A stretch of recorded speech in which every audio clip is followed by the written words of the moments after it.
Good morning, this is Pixie, doing another video. So, discoveries, I've made discoveries. So it's going to be a bit of WGTOW, MGTOW, so that's where it starts. There might be some esoteric etymology in there, I don't know. Oh, some bloody, it's not too bad at the moment. See how it goes. The dust cart. Just gonna shake my car enough. Yeah, so I was going to do on a WGTOW, women going their own way.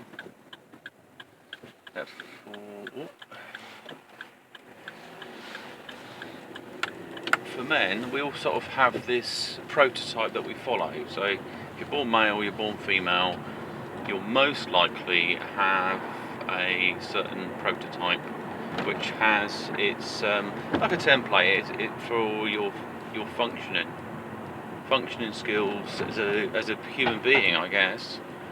There's a lot of things, you can't say that gender and all these other things, we just ignore all that. So it's got to be right. It's only right if it's somebody's particular way of looking at things. I saw the most sexist thing ever on a bloke. So it was going on about cancer, or prostate cancer, and he said men are worth saving as well. And I don't know what it's suggesting.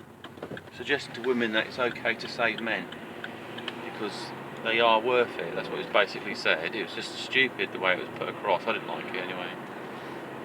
He said one person dies every 45 minutes from prostate cancer, and something like "We are with you."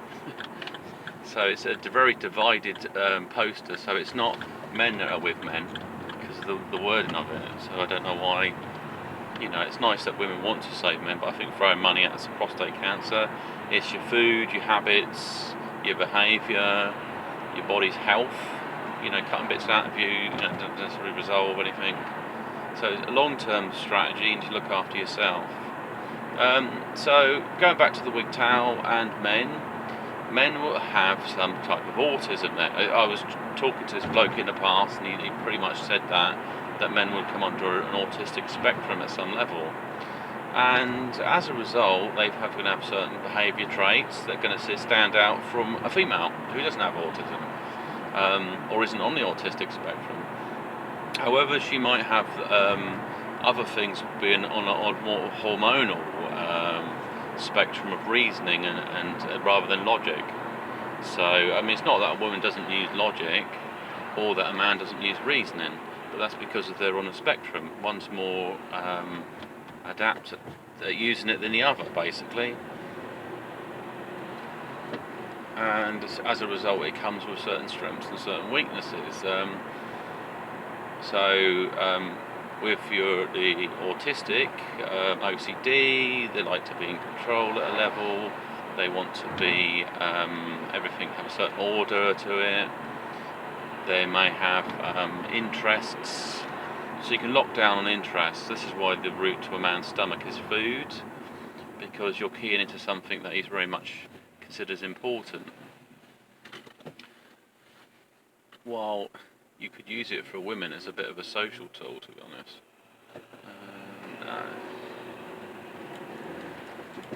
Because there was nothing. This car was thinking about popping out, and I think, well, no, can't really do that. But then equally, I mean, if you look at, say, women, they might be more affected by emotional stresses. There's maybe possibly times at the month where they're more vulnerable, and there's times at the month where they're more stronger to deal with traumas. The impact of them, the emotional attachment to the trauma. Equally, men can get more materialistically. Other issues in the thing like obsession, OCD for guys. There may be about the security of things, while women it might be the cleanliness of things. But it doesn't necessarily have to be that way. It depends on how they've, what's traumatised them.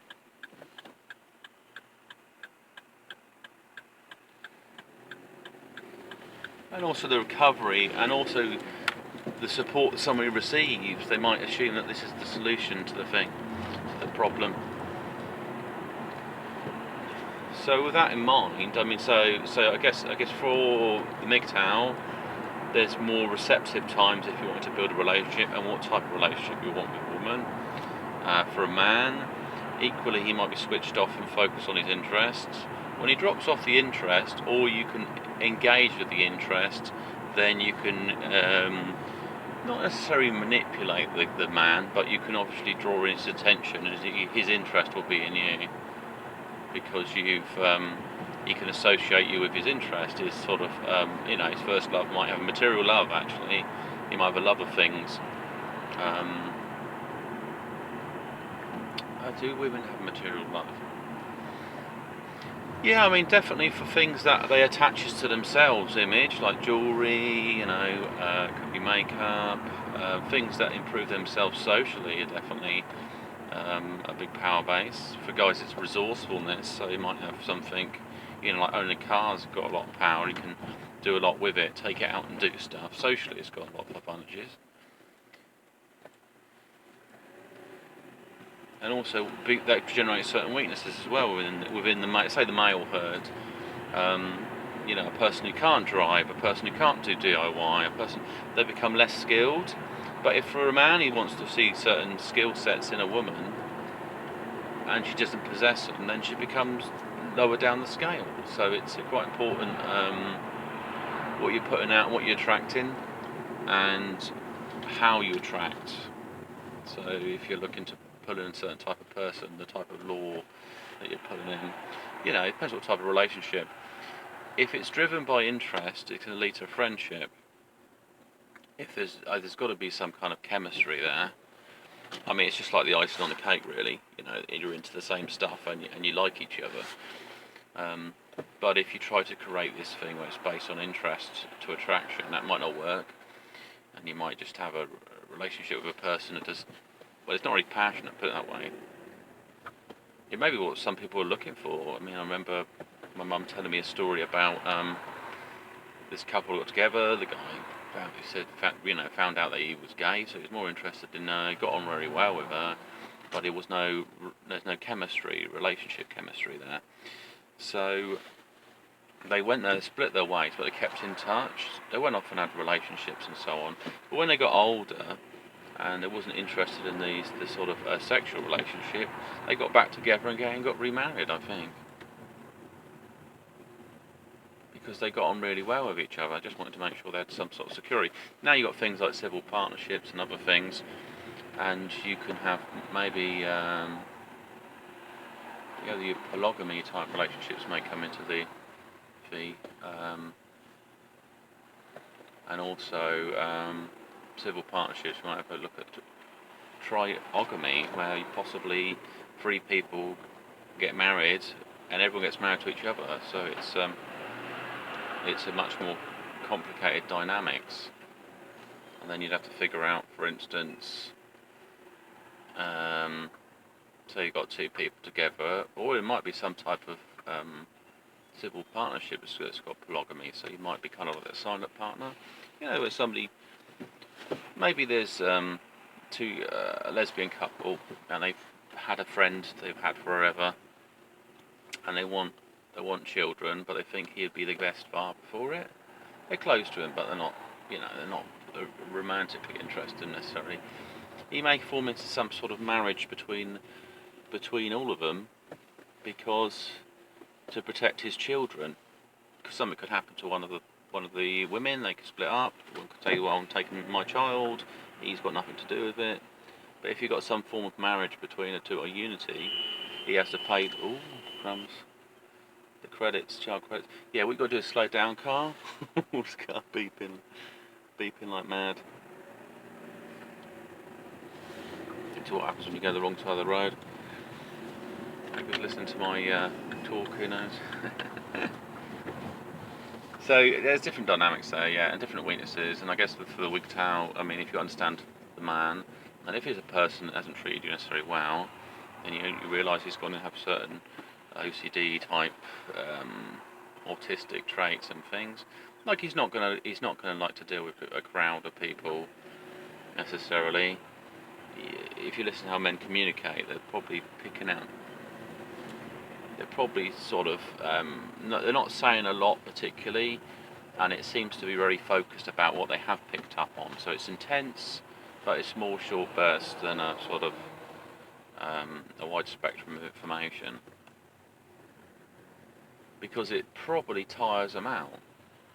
Reasoning skills tire men out, while women have a greater resource to deal with it. Same with logic. I mean, if you start talking about things that are logical, for the female, she wants to reason that. So it's like, well, it might be applied in that situation. It doesn't apply to everything, and you might as well, it does because X, Y, and Z or something. It's like all these puzzles. So it takes all this extra brain thinking, processing. So that kind of divides thing. The other thing I was going to go on to the etymology and also race. So might as well upset some other group. No, I tried to make it more balanced. I was trying to think, because MGTOW is very hard because there is a singularity to it, because it's about men at some level, but it's more sociological elements of it as well. And then there's also women that would also come into this whole context, because there's women that date women, there's men that date men, there's all sorts of dynamics out there. But it's more that the old-fashioned men versus a sort of modern-day dating feminists or something, and probably men who have less skills to deal with relationships, or they're looking for a type of relationship in a person, and they basically it was a part of the reasoning. The reasons they were like, I don't mind such and such because this will get me into a better situation. However, it wasn't a long-term goal for the partner we went with, or it went toxic or whatever. But it works both ways. It's not like it's one-sided. So that's why I try to cover that sort of stuff, because it's quite interesting, because I think there's a age of psychology. There's a lot of books geared towards psychology for women than for men. I mean, a man can pick it up, but it's probably got things about relationships, or it's probably geared to a bit of messing up women's mind, like towards careers and stuff. Women want careers, but they want successful men, and they want to be out the freedom to sort of, for some of their interests, to nurture things. And why men like to try to be creative, but there's a crossover, so it's not like one-sided. So I guess the etymology I was thinking about was like to do with words like black. Now black is be lack, so if you break it down, it's lacking of something. However, if you're Negro or Nigro, then it suggests, because it's about darkness, and Ni in Egyptian, it was about like the void and so on, and grow is an expansion, so it's more of an awakening and expansion of a dark consciousness, maybe, if you want to sort of colorise it. But if you look at something like white height is raised. This is why a person who considers himself white is of a raised consciousness. It's like causation, like Caucasian, the cause of Asian. So it's like a masterful position. So basically it's a wordplay. So the words you associate with yourself will either raise or lower your vibration. And then there's a fear of using certain words. And sort of breaking them down and reversing things will get you more into the meaning. It will help your mind to decode things, because it gets programmed. Each package of information is a program. So, if you tell someone you live in here or do that, there's an association. It's a part of word magic, whereby you imagine what they're saying, because a part of your mind is open to communicating all the time with its environment. And it's a bit like some other stuff, actually, down a route of magic, but we'll get into that some other time. And there was something ages ago with, if you're going to get a pet, the name will affect the psychology of the pet. So if you say something that's loving, then the pet would have a more, but if you've got a sort of, like, I don't know, in wordplay, like Rufus, it's a powerful thing, but it's not the same like David, one's a bit more relaxed. And this is why people choose the names in association to their environment. They might change that. If they're a part of a group or something, they might add these different names, and it gives them a different kind of value.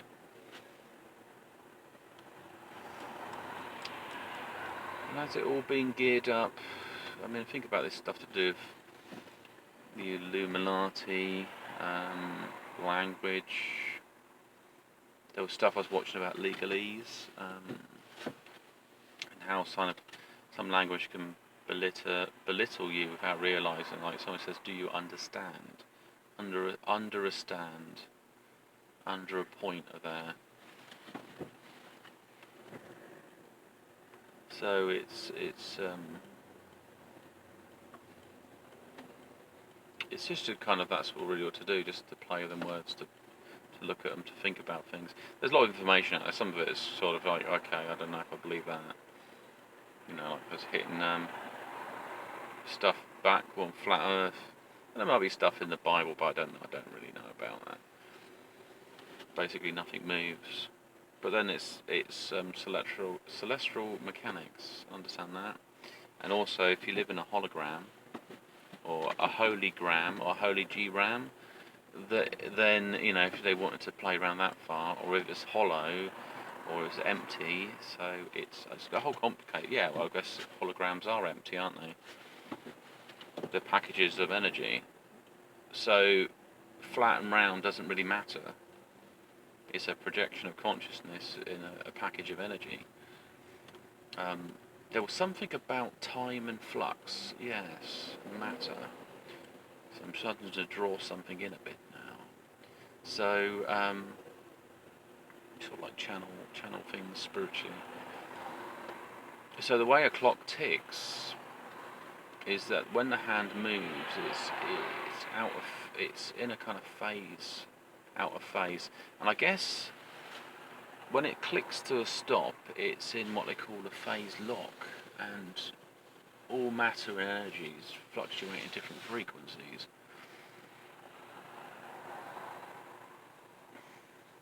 Which I guess can be manipulated. So matter in itself creates its own time. So the age of matter, what if matter degrades? I guess it does at some level. There's usually the impact of other energies on it. It changes its form, it changes the alchemy. The alchemy. Yeah, well, that's it's Egyptian word, isn't it? Chemi, chemicals, reactions. Allah, like the consciousness, energy. And cool. This when something's cool, it's alchemical. Ick and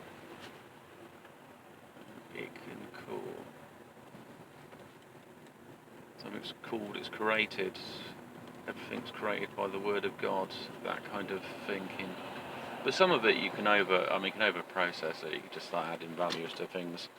But it's about the poetry of thinking, basically, the consciousness. So that you're looking at things differently and open-mindedly. And so you're not trying to become more mechanical. So I guess to wrap this video up, the other thing I had an experience with my MGTOW-ness, I should say, and this is why it's autistic things as well. So I got a female supervisor, and she has a particular style that's probably certainly less formal. She sends loads of kisses and things into her messages, like her and it's TY kiss and TU kiss or something. I don't know what the bloody hell it means.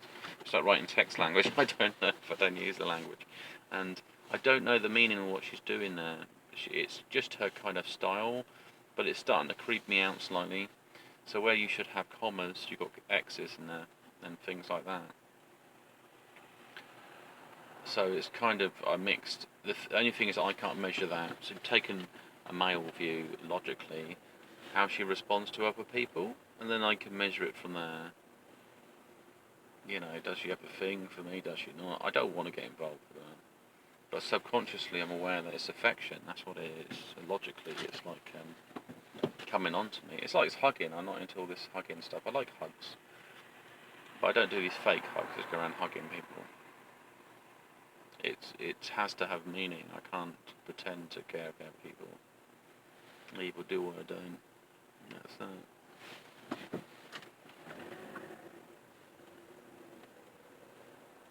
Anyway, this is Big to sign off this video, and speak to you soon. Bye.